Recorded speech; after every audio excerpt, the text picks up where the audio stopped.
In this video, we will be discussing assignment 13 on families. I will discuss ways to hold a parent-teacher conference with two families of students from a multicultural background from my second grade classroom. The first family in which I'm going to be discussing is a Portuguese family that moved from Brazil and immigrated to Miami 4 months ago. And they are now coming to my school where I'll be teaching the child, one of the two children in my second grade classroom.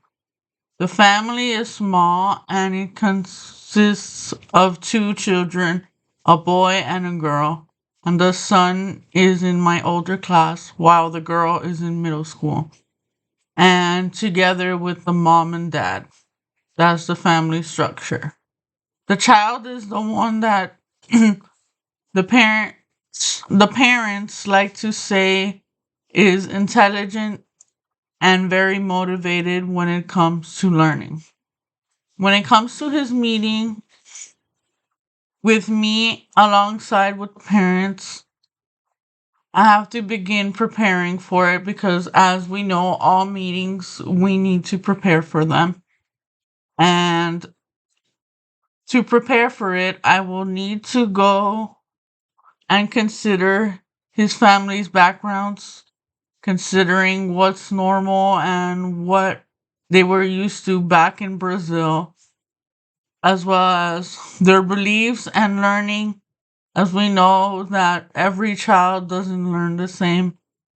And we have to acknowledge the fact that this meeting has to be effective and good as it goes hand in hand with impressions we make as teachers and the morality of it, as well as how it will gain knowledge from us from it, alongside with emails and visitations and calling home prior to it.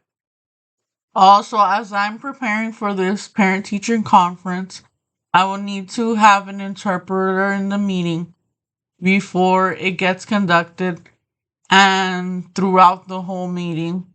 Since I personally don't speak Portuguese, I only speak a tad bit of Portuguese and I understand it when I'm hearing it.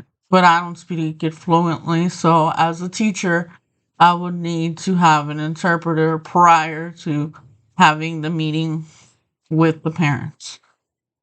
One that is certified and one that the school provides for me to conduct the meeting that day. Mm. And for they can be comfortable with what's going on in related to their child, for they don't have to answer and deliver questions like I'm not understanding, like that. I personally only know, like I'm saying, Portuguese from hearing it and speaking a tad bit. I feel like my points will be addressed more in such matter that can be effective and right, so they can understand it more, and message would come across of what I'm trying to say about their child. In the meeting itself, I would also love to create in this meeting, I would also love to create a portfolio for the child of all his artifacts and work samples he's done in the class so that the parents can see the progress of the child. So I'll be making a portfolio prior to meeting up with them of all the artifacts and all the classwork that he's been doing in my class to show the parents. Like work samples, artifacts, like I'm saying, as well as any records of the progress of the child that I may have. So if I use anecdotal records and running records, I'll be showing it and adding it to the portfolio for the parents to see on meeting day. From where he started until the day before he meets with us, till present day. And then with some narratives added alongside the records in order to show them little anecdotes and little notes that I've done relating to their child. As for meeting day, as for meeting in this meeting with this family, I would begin by giving the parents by showing them and highlighting their child's progress. In my class, from such communication, I will proceed to going on to tell the parents some concerns I have with their child. If there's any, for the most part, the only one I've seen, because I've made a scenario where I've seen he's not good with other students, like he prefers to work alone. And as we know, as teachers, we need to ensure that our students are good with working with others, because not only in the classroom environment, but in life skills, you have to work with others. So I saw that he lacks that tactic. So I will be talking to the parents when it comes to my activities that not all my classwork involves one on one individual learning, but he should be able to work alongside others, because some of my activities will involve working in pairs of two or two to three students based on the grade level that he's in second grade, and that's common during that age. I've also will want to say that I always feel like he's working alone. Like I said, individually, whenever not every lesson I conduct is for independent learning or independent work. From such scenario, I would then recommend and express to the parents my concern so that they can communicate with me about their child, because this is in school environment. But how is he at home environment? Is he the same way with his sister when it comes to doing assignments, or when it comes to doing chores, or what is the norm at home in order to facilitate it best to accommodate the child in my class? Um, I want to make it an equal partnership, because between the student in my class and then the parents, we need to ensure there's a balance between both. So, from this situation, I will ask the parents to express and contribute information that may be helpful for me to learn from them as a student. Because one thing could be at home and one thing at school, there's always differences in the kid. There's really no such one thing fits all. So that's why if they notice from such thing, I would notice anything themselves if they've noticed, or if he has a special need that I don't know about in the school, since he's not been told, or discovered to have any abilities. Just find out more. I'll find out more as we dig in deeper in the meeting to see if he's not shy, or any relevant facts in which comes to working with him and how he is as an individual, or any relevant facts they want me to be aware of. So them contributing to me will put my doubts aside, and from such ways I can work alongside with him. I'll be telling the parents contributing will put my doubts aside, as I'm saying, in such ways that we will need to develop a plan for the child in the school environment, how he can work with others, as a plan of action to support better the child, and providing advice tips to continue doing it at home. For he can be comfortable in ways at home and school, and there's no specific distinctions. It could be just the same as as he is at home or in school, to provide him ways, we can facilitate for him not to shy away from what he's capable of doing, and how he would be willing to make himself with others, and ultimately hope that it improves for him one way or another. My second family is from Spain. They came 8 months ago from Andalusia. And here I have a single mom and her daughter. The mom is a divorcee, and the mom only speaks Spanish while the child is bilingual coming from Spain. The child was in an international school in Spain, so she's able to speak English and Spanish pretty fluently, and she's able to talk when asked things vocally. In this case, I won't need a translator because I'm from Spain personally, from the Lugo region, and the mom speaks Spanish and Catalan, so I can easily talk to her, making it easy for the parent to understand my concerns about her child.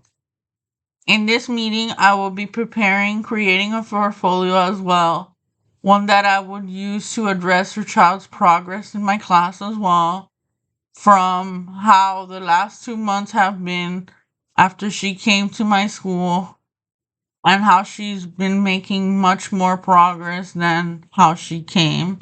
So she's been improving her ways of working in a new school, demonstrating the child's portfolio to the mother of all the assignments and activities we've done since the moment she came into my classroom to see it as a consequence, and explaining in such matter that she understands, so slowly and simple words for the mom to understand, so she's able to capture the essence of it, not making it super complicated for the mother.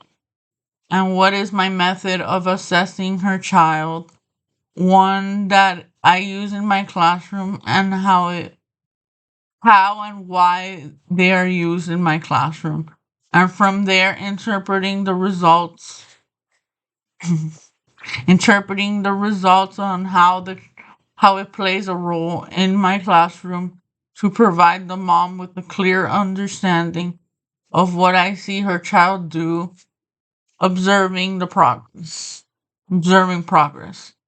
From such event, I would mention to the parent, the mom in this case, I would be how I'm going to accommodate her daughter, because not only I've seen progress in her, but I've also noticed that she needs to have more time completing her lessons and assignments, or if we can refer to her to extended time, because at times I've seen that she's not completed her work on time, just like the other students in my classroom.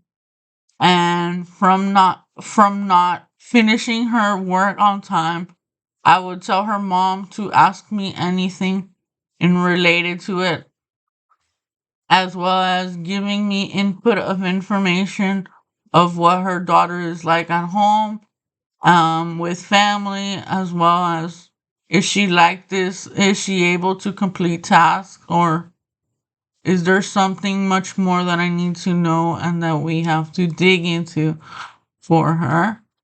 Um, from that all, I would input the information and make little notes from it, and taking into account anything that the mom tells me in the meeting, like does she agree, not agree, why, and other anecdotes I need to know as her teacher.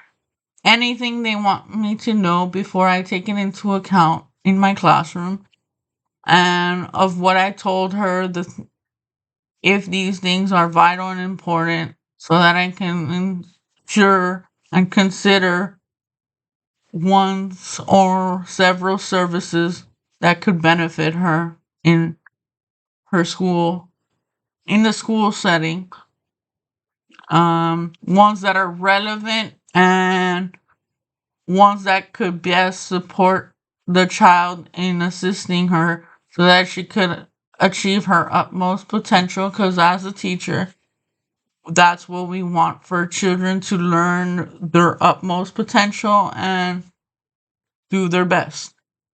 To conclude from these two scenarios and two meetings, I would take notes on all what the parent is saying, as well as what's mentioned, and refer to both parents as people. And then from there, write down all what they've told me themselves from the beginning to the end of the meeting, so that I can take in the process, and so I can take in the process of information and come up with a plan to yield for them to be the best in whatever they set their minds to be. Um, as anything is possible when it comes to learning and being with children. And so consequently, I will go to both families and see if we can make an agreement in all of what we discussed from the beginning to an end, making a list of things which can be possible for their children, ones that are individualized, of course, and ones that we together, me and the parents, work together, and the families, parents, work together to help understand the child, for them to achieve their utmost potential, like I said before, and for them to achieve and show efficiency when it comes to completing their assignments. Also, we have to remember that after such meetings with parents in the parent teacher conference, I will need to review that all of my notes of everything that was said with the families, and everything is on the same page with the families, ultimately making the decision that best support their child. Lastly, I would remember that we need to make a copy for the parents of everything discussed above, of the notes of everything said, and everything is on the same page. And how copy for the parents and ourselves, one that becomes a copy for us, the teachers, one for the school itself, and one for the parents to keep, for they could know that they assisted the meeting and this is what is going to be conducted for their child, and to showcase it for the families. Ultimately, that's what I meant to say. And we can always go back and look at it as a reference, so it's kept safely and very secure, so we can always go back and see if there's any changes, of course, or if we need to continue it. Thank you. I hope you liked my video on assignment 13, families.